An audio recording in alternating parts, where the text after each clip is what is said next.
got a little bit of room. 3-on-3 going in. He chips it in behind Gilmore. Back in. Put up. And in. Austin Cangelosi with the game winner in overtime. What a play. In the game, Sedum will carry the puck behind his net and wait out the buzzer. They're on their feet here at the Covelli Center. And ladies and gentlemen, the Youngstown Phantoms are the 2018 Eastern Conference champions. They're going to the Clark Cup final.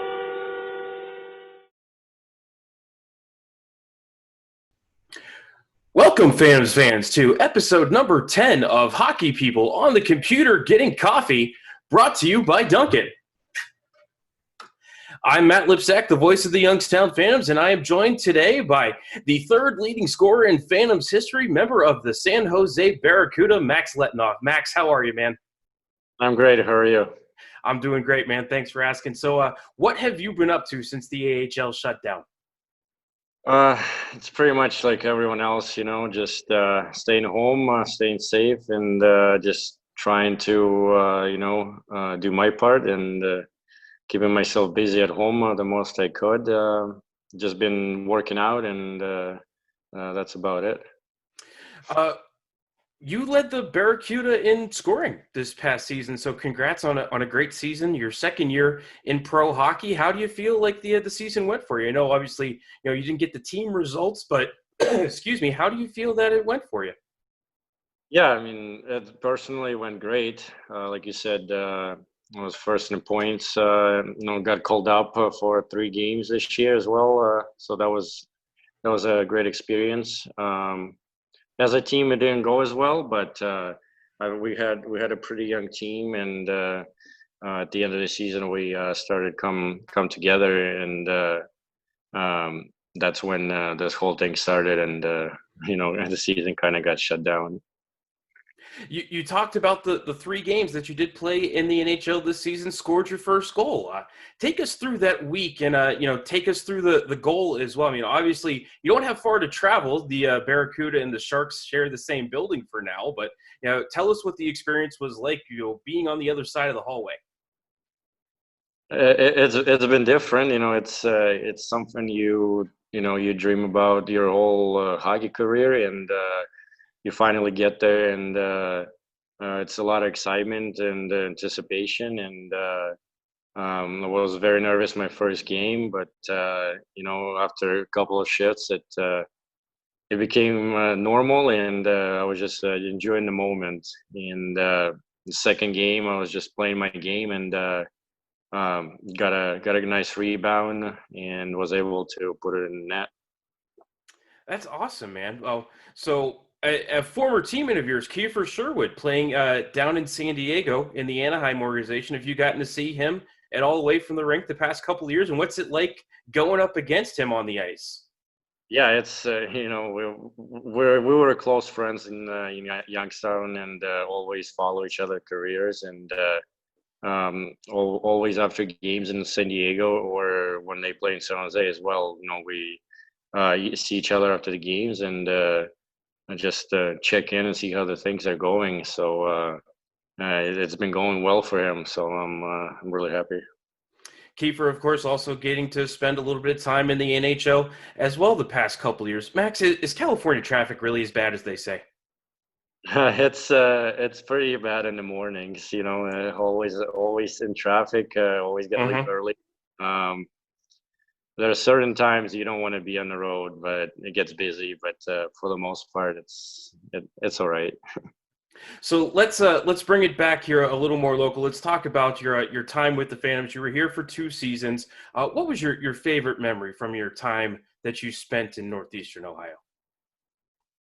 Oh, I think my season was a lot of fun. I mean, we were on about 17-game win streak. I think that was the most memorable part. A very close group of guys, and just was enjoying it a lot.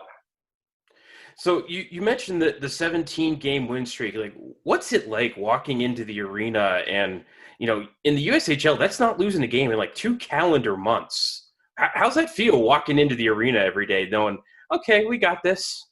That's pretty much, I think, how it was. we come to the game, and we expect to win and feel confident, and just I think we went out there, enjoyed ourselves, and the rest of it took care.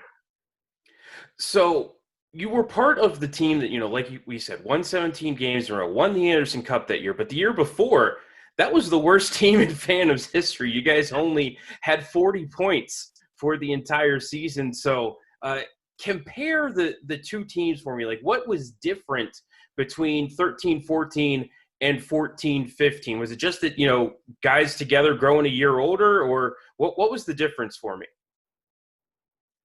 That's a tough question. I mean, I think we had a little bit younger group the first year. It's tough. Maybe lack of confidence as well. Okay. Maybe it's tough to remember, but I'm thinking maybe like when we lost a couple of games in a row, maybe we didn't expect to win. Let's say that, and Okay. the second year we went on the roll, and just were playing our game and weren't stressed too much, weren't thinking too much, and just played the game, and that gave us success.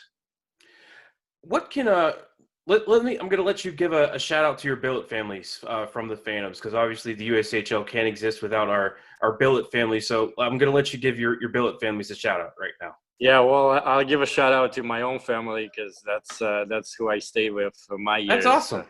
Yeah, so shout out to my mom and sister and my dad. That's awesome, Max. It's good that they were able to spend time with you in Youngstown and help you along the way. Now we're gonna get to the nitty gritty here. I'm gonna let you dish on your teammates. Who's the one pulling all the pranks? Those two teams. You can just give me one name. You don't have to give me two. Just one. Oh, I would say I think Josh Nanadol was one of them. You see, you're the second or third person that's given me his name. Oh yeah, who Yeah. who are the other people? Josh Melnick said it. I'm trying to think. Yeah, I know Melnick said it. I know there was at least one more that has said Nenadol's name. Yeah, I think me and Josh Melnick, like, we were close as well, and also went back and forth sometimes against each other. So Okay.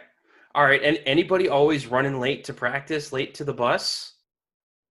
Ooh. Not that I can remember. I think we were everyone was pretty good. That's good. But did anyone say? Did any other? No, I don't think anybody has said anybody was running late. The consensus I've had from those teams those years that you guys were usually pretty much on time a lot. Yeah, I think though we always were on time, and yeah, I can't really think about anything more. So who's the guy that always had the energy at the end of practice? Just the worst practice you had, but hey, he could go for another hour if he needed to. Who was that guy? Oh, I think I have to go with Keith there. Okay. I think I've heard Kiefer. I think I've heard Kyle Connor. I think I've heard both of those names. Yeah. They both would stay out there as well, and we always me and Keith always try to make Colin DeAugustine stay out there more with us, and just they take breakaways until he can't be in the net anymore. That's nice, man. That's awesome.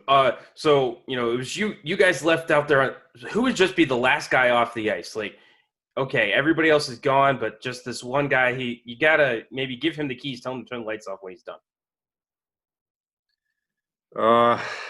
I would pick myself, Keither, and Kyle Connor sometimes as well. Like, we not necessarily sometimes on the ice, but we would stay in the locker room and play ping pong a lot. I have heard some stories about these ping pong tournaments. I heard it would get heated.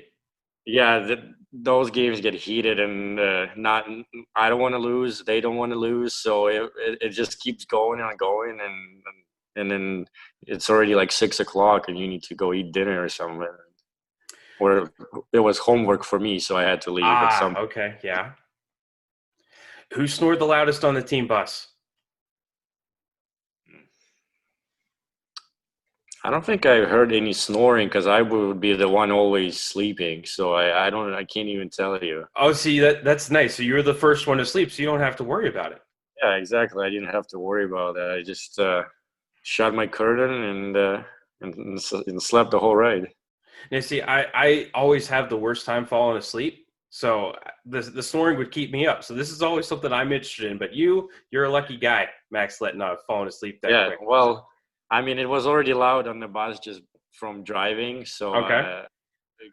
I'm kind of used to the noise, I guess. Okay. So here's the tough one. Uh, would you have let any of your teammates date your sister? No. Well, she's too young for that. All right, man. Fair enough. Fair enough. So, Yeah. Max, before I let you go, any Netflix or Hulu recommendations for us? Help us get through until hockey starts back on this weekend, man. I'm looking forward Yeah, to it. How no, about you? yeah, for sure. I think one of my favorites so far is Money Heist. I'm Okay. sure somebody already said that, maybe. Yeah, somebody did. It might have been Yeah, Scott Mayfield of the Islanders. Somebody told me Money yeah, Heist on here already. yeah. I think Money Heist pretty good. Shameless, I watched a lot. It's Okay. a lot of seasons, so it's just easy to watch. Sometimes just throw something on. Okay. I think Office is really easy to watch, and if you're just trying to kill time, so I would pick those three. All right. Well, Max, thank you so much for joining us here on Hockey People on the Computer, getting coffee brought to you by Dunkin. Yeah, thank you for having me. All right, folks. Voice of the Phantoms, Matt Lipsack here with you. Signing off. We'll catch you next time. Sound out. Fade to black.